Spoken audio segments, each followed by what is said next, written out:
আসসালামু আলাইকুম। Primary job ট্রিক্সের পক্ষ থেকে আমি তোমাদের স্বাগত জানাচ্ছি, মোহাম্মদ বাবুল আক্তার। সুপ্রিয় শিক্ষার্থীরা, আশা করি তোমরা সবাই ভালো আছো। আজকে তোমাদের জ্যামিতি থেকে আমি আয়তক্ষেত্র এই সম্পর্কে আলোচনা করব। এই আয়তক্ষেত্র থেকে যত ধরনের অঙ্ক আছে, আজকে প্রথম পার্টে আমি কিছু আলোচনা করব এবং পরবর্তী তৃতীয় পার্টে আমি সম্পূর্ণটাই আলোচনা করব। আজকে আমরা দেখি, বোর্ডে যাই। প্রথমেই আয়তক্ষেত্র কিছু বৈশিষ্ট্য আমাদের জানতে হবে। আচ্ছা, আমি একটু আয়তক্ষেত্রের চিত্রটা এঁকে দিই।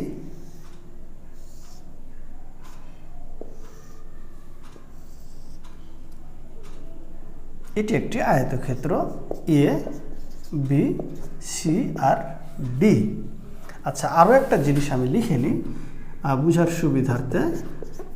চতুর্ভুজ, চতুর্ভুজ, এই চতুর্ভুজের মধ্যেই পড়তেছে কি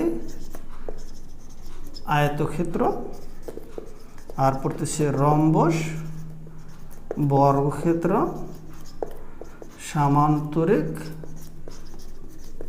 আর পড়তেছে কি ট্রাপিজিয়াম। ট্রাপিজিয়াম, ওকে। আচ্ছা, আমরা একটু আলোচনা করি বেসিকটা।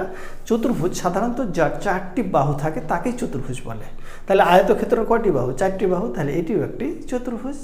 এখন আয়তক্ষেত্র কাকে বলে আর বৈশিষ্ট্যগুলো কী কী? আসলে আয়তক্ষেত্র দেখো, বিপরীত বাহুগুলো পরস্পর সমান, এটা একটা কন্ডিশন। এই বাহু আর এই বাহু কি সমান? দেখো বোঝাই যাচ্ছে, এই বাহু আর এই বাহু সমান, আর কোণগুলো হচ্ছে সমকোণ। আয়তক্ষেত্রের সংজ্ঞা শেষ। তাহলে আয়তক্ষেত্র কাকে বলে? যে চতুর্ভুজের বিপরীত বাহুগুলো সমান এবং কোণগুলো সমকোণ, সেটিই হচ্ছে আয়তক্ষেত্র। অর্থাৎ এ বি বাহু সমান ডিসি বাহু আর বিসি বাহু সমান এডি বাহু। শেষ। এখন আয়তক্ষেত্রের কতগুলো সূত্র আছে, এই সূত্রগুলো তোমাকে জানতে হবে। কি সূত্র আছে? আয়তক্ষেত্রের ক্ষেত্রফল, এটা সবাই জানো। ক্ষেত্রফল সমান দৈর্ঘ্য গুণন প্রস্থ। আচ্ছা, আর কি আছে? একটা পরিসীমা আছে। পরিসীমা কি আছে? 2 ইন্টু দৈর্ঘ্য প্লাস প্রস্থ, এটা পরিসীমা সমান। কিন্তু এটা কোথা থেকে আসলো আমি একটু ক্লিয়ার করে দিই। পরিসীমা মানে চার বাহুর যোগফল। পরিসীমা মানে কি? চার বাহুর যোগফল।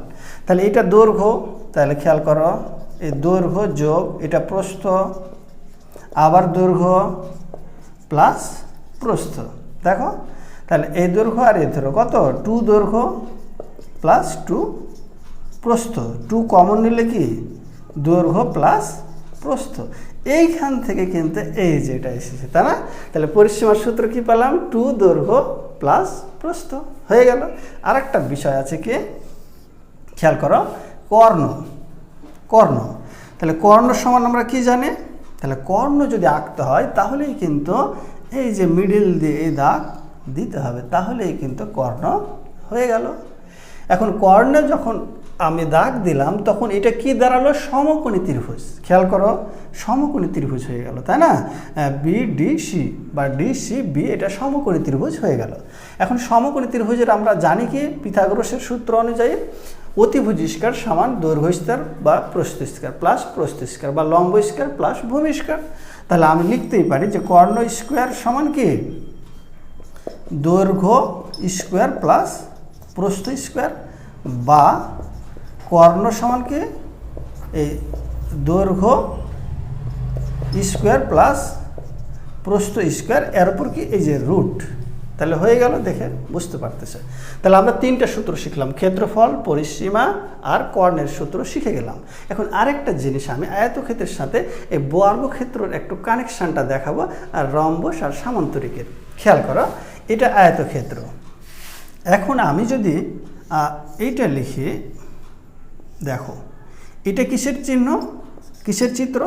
এটা সামান্তরিকের চিত্র। সামান্তরিক তাহলে কি বোঝাচ্ছে? এ বাহু সমান, এ বাহু সমান। এটা তো আয়তক্ষেত্রের মধ্যেই ছিল, তাহলে পার্থক্য কিটা? এটার কোণগুলো সমকোণ ছিল, এটার কোণগুলো কিন্তু দেখো সমকোণ নয়। তাহলে আমরা বুঝেই গেলাম যে চতুর্ভুজের বিপরীত বাহুগুলো সমান কিন্তু কোণগুলো সমকোণ নয়, সেটি হচ্ছে সমান্তরিক। এটা তাহলে চিত্র কিসের? সমান্তরিক। আর এটা চিত্র কিসের? কোণগুলো সমকোণ হলে আয়তক্ষেত্র। আরও একটা জিনিস দেখে দেখো, এটা কি? বর্গক্ষেত্র। বর্গক্ষেত্র, বর্গক্ষেত্রের 4টি বাহু সমান এবং কোণগুলো যদি সমকোণ হয় তাহলে সেটি বর্গক্ষেত্র।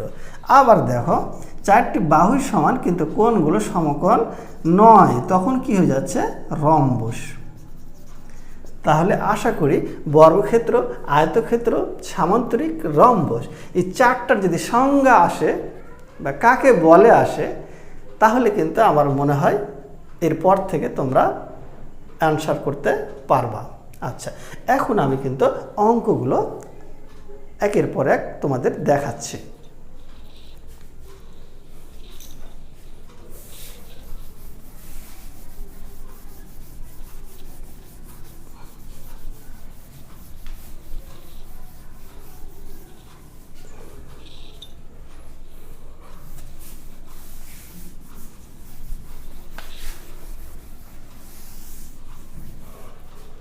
আচ্ছা, প্রথম অঙ্কটি দেখো, একটি আয়তক্ষেত্রের দৈর্ঘ্য প্রস্থের 3 গুণ।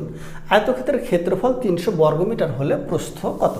প্রথমে বলে নিই, এই অঙ্কগুলো আসলে বিভিন্ন নিয়মে করা যায়, অপশন ধরে করা যায়, তারপরে এমনি হিসাব করেও কিন্তু করা যায়। কিন্তু আমি জাস্ট স্টুডেন্টরা যাতে বুঝতে পারে একটাই নিয়ম শেখাবো, একটা নিয়ম দিয়েই যাতে সব করা যায়। আসলে অঙ্কের যদি বিভিন্ন সূত্র বিভিন্ন অঙ্কে বিভিন্ন সূত্র খাটাও, তাহলে দেখা যাচ্ছে এত সূত্র মনে থাকবে না। তুমি সবসময় চেষ্টা করবে যে একটা সূত্রকে কাজে লাগিয়ে সর্বোচ্চ সংখ্যক যাতে অঙ্ক করা যায়। আমি সেভাবে আজকে শেখাচ্ছি। আয়তক্ষেত্রের দৈর্ঘ্য প্রস্থের 3 গুণ। একটু খেয়াল করো, দৈর্ঘ্য প্রস্থের 3 গুণ, মানে প্রস্থ যদি 3 হয় তাহলে দৈর্ঘ্য কত হবে? 9। প্রস্থ যদি 5 হয় দৈর্ঘ্য কত হবে? 15। কিন্তু আমরা করব x ধরে, তাহলে আমরা ধরি কি? প্রস্থ x, তাহলে দৈর্ঘ্য কত? 3x। ওকে। আয়তক্ষেত্রের ক্ষেত্রফল 300 বর্গমিটার, তাহলে ক্ষেত্রফল সমান আমরা কি জানি? ক্ষেত্রফল সমান কি জানি? দৈর্ঘ্য গুণন প্রস্থ। দেখো কত ইজি হয়ে যাচ্ছে। তাহলে ক্ষেত্রফল কত দেওয়া আছে? 300 সমান দৈর্ঘ্য কত? 3x। আচ্ছা, বাংলা ইংলিশ হয়ে যাচ্ছে একটু। 3x গুণন প্রস্থ কত? x। তাহলে 3x স্কোয়ার সমান কত? 300। x স্কোয়ার সমান কত? এই 300 ভাগ 3 সমান কত? 100। অতএব x সমান কত? এই 10 পেয়ে গেলাম। আচ্ছা, তাহলে প্রস্থ আমরা 10 পেলাম, আর দৈর্ঘ্য কত? 3 গুণন 10 সমান কত? এই 30। আচ্ছা, এখন কি বলেছে? প্রস্থ কত? তাহলে তো বেরিয়ে গেল 10। ঠিক আছে, যদি দৈর্ঘ্য বলতো তাহলে আমরা কি করতাম? এই যে পেয়ে গেলাম। যদি আবার পরিসীমা বলতো তাহলে দেখো আমরা 2 ইন্টু পরিসীমার সূত্র কি জানি? দৈর্ঘ্য প্লাস প্রস্থ। তাহলে 2 দৈর্ঘ্য কত? 30 যোগ প্রস্থ কত? 10 সমান 2 গুণন 40 সমান কত? 80। অ্যান্সার। তাহলে আসলে বুঝতে পারলে তোমাকে প্রস্থ বের করতে বলুক, না হলে দৈর্ঘ্য বের করতে বলো, পরিসীমা বের করতে বলো, এগুলো কোনো ব্যাপার না। ঠিক আছে, অঙ্ক আসলে বুঝে করতে হবে। একটা শেষ। আচ্ছা, প্রথমটা আমাদের শেষ হয়ে গেল। দ্বিতীয়টা দেখি। একটা আয়তকার বাগানের দৈর্ঘ্য এর প্রস্থের 3 গুণ এবং পরিসীমা 24 মিটার হলে বাগানের ক্ষেত্রফল কত? দেখো অঙ্কগুলো সব একই টাইপের। বাগানের দৈর্ঘ্য এর প্রস্থের 3 গুণ, তাহলে কি ধরবো? প্রস্থ বাগানের x, দৈর্ঘ্য কত? 3x। বোঝা যাচ্ছে? আচ্ছা,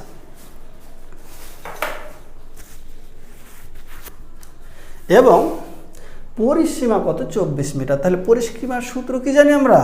দেখো, পরিসীমা সমান 2 ইন্টু দৈর্ঘ্য প্লাস প্রস্থ। তাহলে বা পরিসীমা কত দেওয়া আছে? 24 সমান 2, দৈর্ঘ্য কত? 3x যোগ কত? x, বা 24 সমান কত? 4x। তাহলে 2 গুণন 4x, তাহলে কত হলো? 24 সমান 8x, বা 8x সমান কত? 24। এক্স সমান কত 3, দেখো তাহলে এক্স সমান পেলাম 3, প্রস্থ দৈর্ঘ্য কত 3 গুণন 3, 3 গুণন 3 সমান কত 9। আচ্ছা এখন কি বের করতে বলেছে আমাদের, বাগানের ক্ষেত্রফল কত। তাহলে দৈর্ঘ্য প্রস্থ তো পেয়ে গেছি আমরা, তাহলে ক্ষেত্রফল কত, ক্ষেত্রফল সমান কি,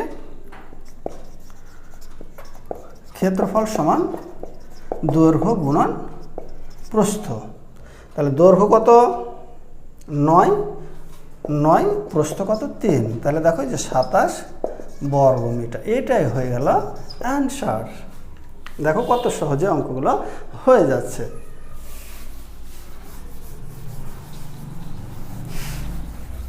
আমাদের 2 নম্বর শেষ। এবার আমরা করব 3 নম্বর। একটা আয়তক্ষেত্রের দৈর্ঘ্য অপেক্ষা প্রস্থ 4 মিটার কম। দৈর্ঘ্য অপেক্ষা প্রস্থ 4 মিটার কম মানে কি, দৈর্ঘ্য যদি 10 ধরি তাহলে প্রস্থ কত 6, 4 মিটার কম। তাহলে আমি এক্স এর মাধ্যমে দেখাই, দৈর্ঘ্য কত এক্স, প্রস্থ কত 4 মিটার কম মানে কি বিয়োগ। এখন ক্ষেত্রফল আছে কত 192, ভালো করে খেয়াল করো। তাহলে ক্ষেত্রফলের সূত্র আমরা কি জানি, ক্ষেত্রফল সমান দৈর্ঘ্য গুণন প্রস্থ। ক্ষেত্রফল কত 192 সমান কত এক্স ইন্টু এক্স মাইনাস 4 সমান 192 সমান কত এক্স স্কোয়ার মাইনাস 4x। একটু বড় হবে অঙ্কটা, দেখো তাহলে x square minus 4x minus 192 সমান কত 0। আচ্ছা এখন বা এখানে মিডিল ফ্যাক্টর করতে হবে, তাই না। আচ্ছা মিডিল ফ্যাক্টর যদি আমরা করি তাহলে একটু খেয়াল করো, এদিকে দেখো 192, তাই না। তাহলে আমি যদি 2 দিয়ে নিই, 9 দুগুণা 18, 6 দুগুণা 12, তাহলে 2 দিয়ে নিলে 48, 2 দিয়ে নিলে 24, 2 দিয়ে নিলে 12, 2 দিয়ে নিলে 6, 2 দিয়ে নিলে 3, 3 দুগুণা 6, 6 দুগুণা 12 এটা নিলাম। আর 2 দুগুণা 4, 4 দুগুণা 16 আর 12 নিলেই কিন্তু মিলে যাচ্ছে। তাহলে x square minus 16x plus 12x minus 192 সমান 0। তাহলে এক্স কমন নিলে এক্স মাইনাস 16 প্লাস 12 কমন নিলে এক্স মাইনাস 16 সমান 0। তাহলে এক্স মাইনাস 16 আর এক্স প্লাস 12 সমান 0। তাহলে হয় এক্স মাইনাস 16 সমান 0 বা এক্স সমান কত 16। আর এটা কি মাইনাস আসবে, এই কারণে কি গ্রহণযোগ্য এটি নয়, এটি গ্রহণযোগ্য নয়, তাহলে এটি বাদ। আচ্ছা তাহলে এক্স সমান কত পেয়েছি আমরা 16 পেয়ে গেছি, ভালো করে খেয়াল করো।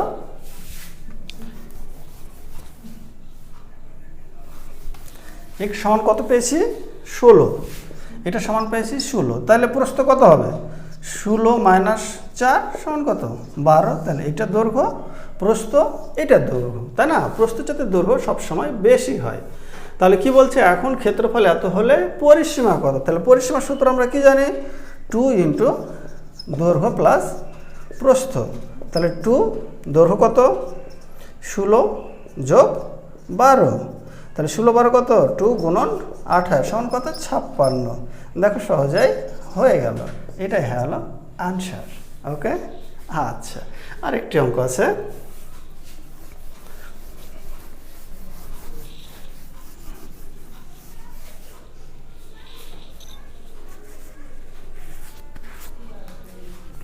আটচল্লিশ মিটার দীর্ঘ একটা আয়তক্ষেত্রের দৈর্ঘ্য বিস্তারের 3 গুণ। আবার একই মানে সিস্টেম, আমরা অঙ্ক বিস্তার মানে প্রস্থ, আসলে প্রস্থ কত এক্স, তাহলে দৈর্ঘ্য কত দৈর্ঘ্য 3x, ঠিক আছে।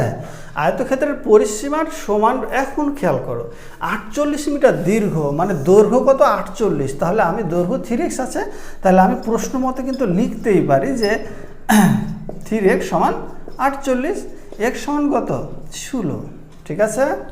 আচ্ছা এখন দেখো যে আয়তক্ষেত্রের পরিসীমার সমান, তাহলে পরিসীমাটা আমি আগে বের করি, পরিসীমাটা বের করে নিই। আয়তক্ষেত্রের পরিসীমা সমান কি 2 ইন্টু দৈর্ঘ্য প্লাস প্রস্থ। তাহলে 2 দৈর্ঘ্য কত 48, 48 যোগ প্রস্থ কত 12, 16, 48 16, তাহলে 2 গণিত 40 50 64, তাহলে কত হচ্ছে 128। এটা কি ক্ষেত্রফল না সরি পরিসীমা, আয়তক্ষেত্রের পরিসীমা। তাহলে এখন আয়তক্ষেত্রের পরিসীমার সমান পরিসীমা বিশিষ্ট একটি বর্গক্ষেত্র। তাহলে বর্গক্ষেত্রের পরিসীমাও কত? 128। তাহলে বর্গক্ষেত্রের পরিসীমা যদি 128 হয়, বর্গক্ষেত্রের পরিসীমার সূত্র কি? 4a সমান 128। তাহলে a সমান কত? 128/4। তাহলে 3 4 12 32। a সমান কত? 32। বোঝা যাচ্ছে? এখন পরিসীমা বিশিষ্ট একটি বর্গক্ষেত্রের ক্ষেত্রফল কত? তাহলে বর্গক্ষেত্রের এটা বাহু, তাহলে ক্ষেত্রফল কি জানি? a স্কোয়ার, তার মানে হচ্ছে এই 32-এর উপর স্কোয়ার, অর্থাৎ 32কে 32 দিয়ে গুণ করলে যা হয় 2 দুগুণা 4, 3 দুগুণা 6, 3 দুগুণা 6, 3 3 9, তাহলে 4 2 1024। দেখো কত সহজে হয়ে গেল, 1024 বর্গমিটার। এটাই হচ্ছে আনসার। ঠিক আছে, আর একটা অঙ্ক দেখেই আমি আজকের ভিডিও শেষ করব।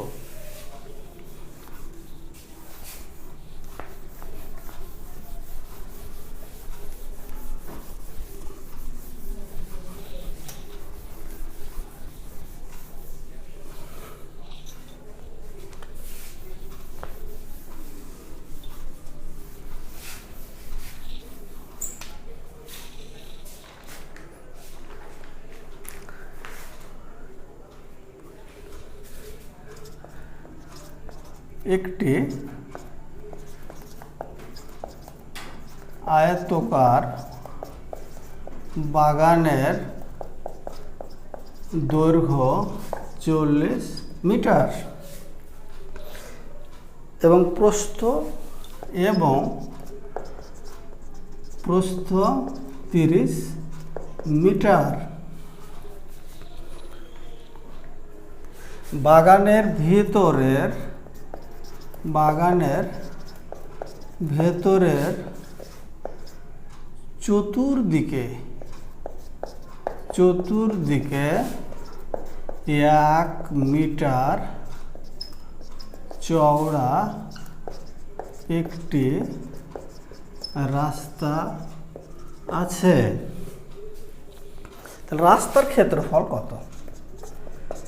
রাস্তার ক্ষেত্রফল কত? একটু দেখো, লক্ষ্য করো, বাগানের দৈর্ঘ্য 40 মিটার আর প্রস্থ 30 মিটার। তাহলে ক্ষেত্রফল আমরা বের করে নিই। ক্ষেত্রফল সমান কত? 40 গুণন 30 সমান কত? এই 1200 বর্গ মিটার হয়ে গেল। এখন বাগানের ভেতরের চতুর্দিকে 1 মিটার চওড়া একটি রাস্তা আছে। যেহেতু আয়তাকার বাগান, তাহলে আমি এটা কিন্তু এঁকে নিলাম, ঠিক আছে? আচ্ছা, বাগানের ভিতরের চতুর্দিকে, তাহলে এটা তো বাইর, এটা ভিতর কোনটা? এটা এই ভিতরের চতুর্দিকে 1 মিটার চওড়া একটি রাস্তা আছে। তাহলে ভিতরের চতুর্দিকে যদি হয়, তাহলে আমরা লিখব কি? লিখব যে রাস্তা বাদে বাগানের দৈর্ঘ্য, রাস্তা বাদে বাগানের দৈর্ঘ্য।